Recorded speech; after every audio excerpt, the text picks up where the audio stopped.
My first identity was I was basically a wannabe entrepreneur. Not a real entrepreneur, a wannabe entrepreneur. You have to do the thing that you love. You have to follow your passion. You can't get anywhere new if you're always doing the old. It's just not possible. Rise and shine, it's espresso time. I wake up every morning. Espresso keep me going. I wake up every morning. Let's start your day off right together. Grab your coffee and sip on today's message from Dan Lok. Also, if you want to have more confidence, check out my free 254 Confidence series. The link is in the description below. After you practice martial art, you develop this natural self-confidence. Not cockiness, but you develop this natural self-confidence.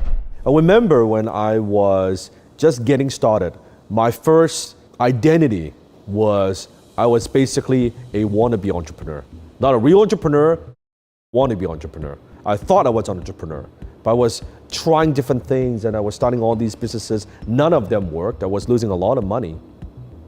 Then I reinvent myself to be a copywriter, right? I developed that skill. I developed that high income skill as a young guy, 20-somewhat years old. And then I developed my next skill, which is being a consultant for all the clients I was writing sales copy for.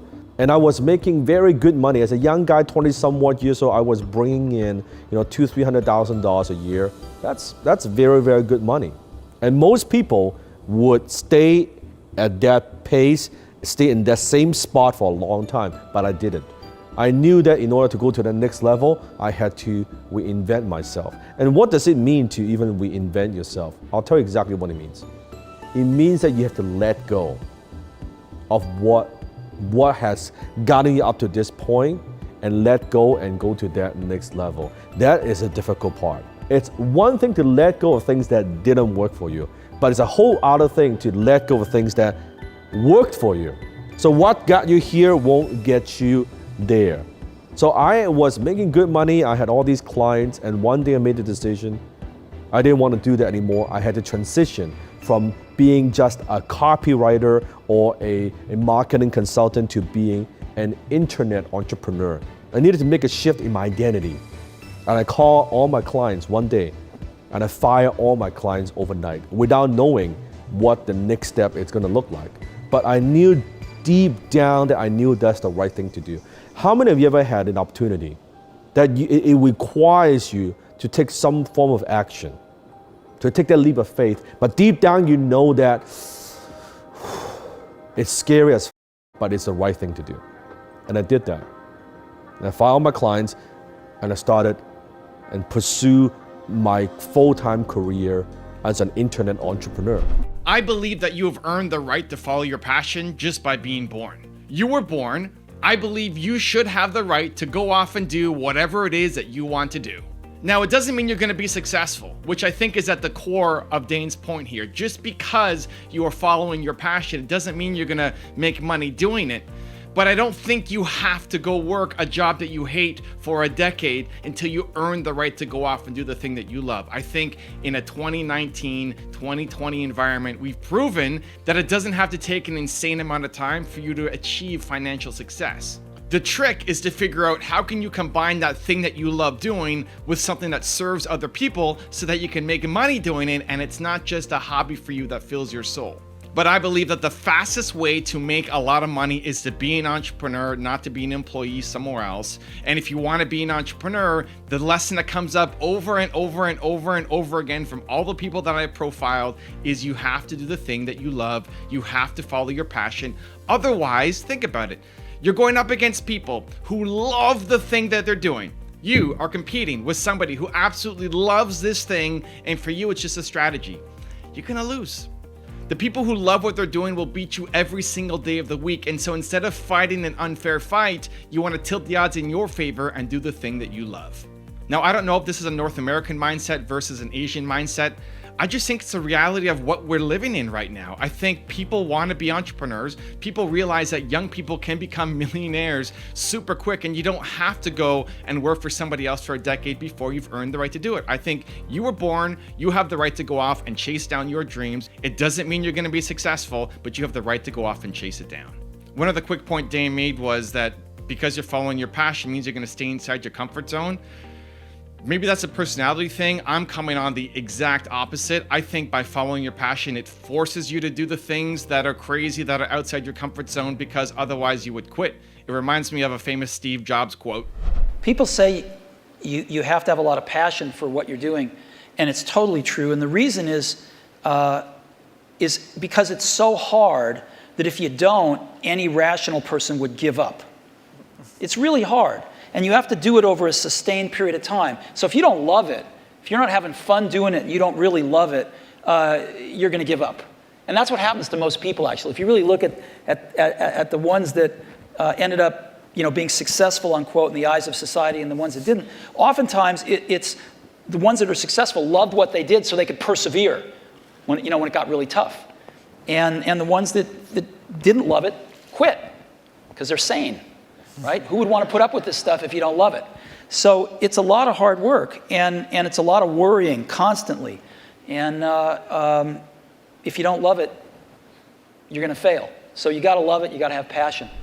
I look at myself as an example. I'm an introvert. This is not comfortable for me, or at least it wasn't. I've done 6,000 something videos, so I got a little more comfortable doing it. I was super uncomfortable making videos. I had to have my sister come and press the record button and focus and then leave the room because I couldn't make videos with her in the room. I had anxiety getting up on stage. I had anxiety creating content. All of this work that I do right now, I would never normally have done. But the thing that gets me through it is I love helping entrepreneurs. And so this is the path. The fact that I have a mission and a purpose and I'm following the thing that I love pushes me outside my comfort zone. And so I'd love to know what you guys think. If you are following your passion, is it keeping you inside your comfort zone, keeping you safe, or is it helping you do the bigger, scarier things in your business? But to address the main part of this video, really what Dane's talking about is get into survival. How do you get to survival mode? And he's saying, do whatever it takes. You have to provide for your family. You have to provide for yourself. You have to make sure you have a place to go home to. And then once you get there, you go off and follow your passion, do the thing that you love. Let's address get into survival. I'm going to give you 3 ways to do it while also following your passion. Step number 1 is find a job where you're going to learn. If you're not going to stay at home with your parents, if you don't want to cut the budget all the way down so you can survive anywhere, if money's an issue for you, go get a job. The point of a job, though, isn't just to make money. This is what's really important. The point of a job is to learn. You are learning while you're getting paid. Instead of paying for an education, you are getting paid. You're getting paid to make mistakes. You're getting paid to get experience. You're getting paid to make contacts and understand how the industry works. Whatever it is that you love doing, whatever it is that you aspire to be. If you want to be in real estate, if you love real estate, you know that real estate is your thing, then the best thing you can do to start with is go find somebody who is in the real estate game and go work for them for X amount of time. Go work for them, learn from them, understand how the industry works. Maybe they'll be even the first person to invest into your company. So step number 1 in following your passion and surviving is get a job, but inside your industry doing work that you love. Step number 2 is figure out when you can quit. So you're working your job and you start your side hustle on the side, building up your business, following down your dreams, your passion, eventually to have your own company. You're starting to make some money. At what point can you quit your job and go do this thing full time? Both from a financial perspective, how much money do you need to be making from your side hustle so that you can quit your job and go full time on this thing? But also from an education perspective, like have you learned everything you need to learn? You're getting mentored. Remember, the point of having a job is to make money, yes, but to learn. So you're getting mentored. Have you learned everything that you need to learn from this mentor of yours? If not, maybe you want to stay where you're at. But if you have, if you know what your number is, here's how much I need to make to survive. I'm making that my side hustle. I'm not getting any mentorship anymore. Great, leave and go full time on your company. And step number 3 is to combine your passion with what serves others. If you are only doing something that you love but doesn't help somebody else out, you have a hobby. You've got a great hobby that is fun for you to do in your own time, in your own home. But to Dane's point, you will never be successful just doing what is a hobby for you. You have to find a way to make money doing it. On the other hand, though, if all you're doing is chasing down opportunity, you're just finding where the next market is, but you don't love doing that thing, you may make a little bit of money, but the people who actually change the game are the ones who actually love doing that thing. And so you have to combine those 2 things together. What you absolutely love doing with where there's a market for, a problem that you are solving, people that you are serving who will pay you for that expertise, for that knowledge, for that wisdom, for that product. And I've got a really special bonus clip that I think you're going to enjoy. But before that, question of the day, I want to know, what do you guys think? Should you follow your passion, yes or no? Let me know your thoughts in the comments below. It's incredible the amount of individuals, institutions, businesses that have absolutely been destroyed overnight because people at the top believed that the way they've done it for decades is the way that they should build the future. Do it again.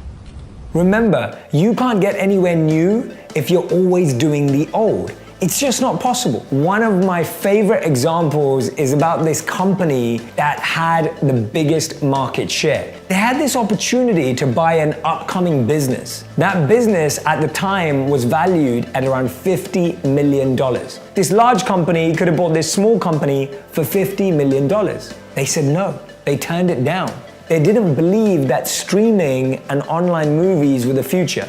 That big company was Blockbuster, and that little company was Netflix. It's incredible now where we live in a world where Netflix is valued at tens of billions of dollars and Blockbuster doesn't even exist anymore. It's incredible how many individuals, institutions, and businesses have had to completely shift, transform, transition, and reinvent, redefine, and recreate themselves to remain relevant. And this is a great message for all of us. We don't have to change who we are, but we have to redefine, reinvent, and recreate our focus, our skills, our priorities, our abilities. We always have to recognize how what we have is relevant for the modern world and all the new challenges that come with it. If we choose to innovate and disrupt ourselves, we can never be disrupted. If we choose to challenge and experiment and test and try new things, then there's no one else who can do that for us. Hi, this is Dan Lok.